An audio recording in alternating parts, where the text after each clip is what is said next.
देवेंद्रजी, मतदान पार पडलेलं आहे. जनतेचा कौल काय राहील, काय अपेक्षा आहे, काय अंदाज आलाय?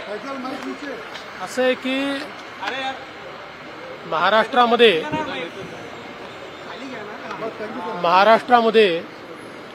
मतदान वाढलेलं आहे, टक्केवारी वाढलेली आहे. आजपर्यंतचा अनुभव आहे की जेव्हा जेव्हा टक्केवारी वाढते त्याच भाजप आणि मित्र पक्षाला त्याचा फायदा होतो. त्यामुळे आम्हाला अपेक्षा आहे की त्याचा निश्चितपणे फायदा आम्हाला मिळेल आणि महाराष्ट्रात आमचं सरकार तयार होईल अशी मला अपेक्षा आहे.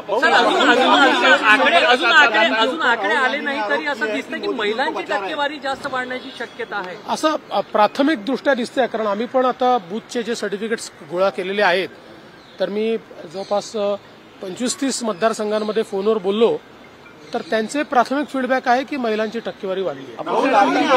अपक्षांशी संपर्क साधला जात आहे असं करताय भाजपकडून, काही अपक्षांना सोबत घेताय? आम्ही अजून तरी कोणाशी संपर्क साधला नाही. अदानी को बचा रहे हैं, ऐसे राहुल गांधी ने आरोप किया. राहुल गांधी रोज बोलते उसमें कौन सी बड़ी बात? हिंदी में बताइए, एग्जिट पोल जो आया. देखिए, एग्जिट पोल पर प्रवक्ता बोलते हैं, नेता बोलते नहीं है.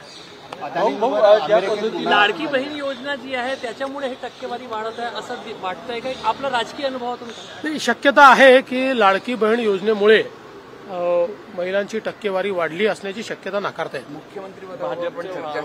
कुठली चर्चा नाही.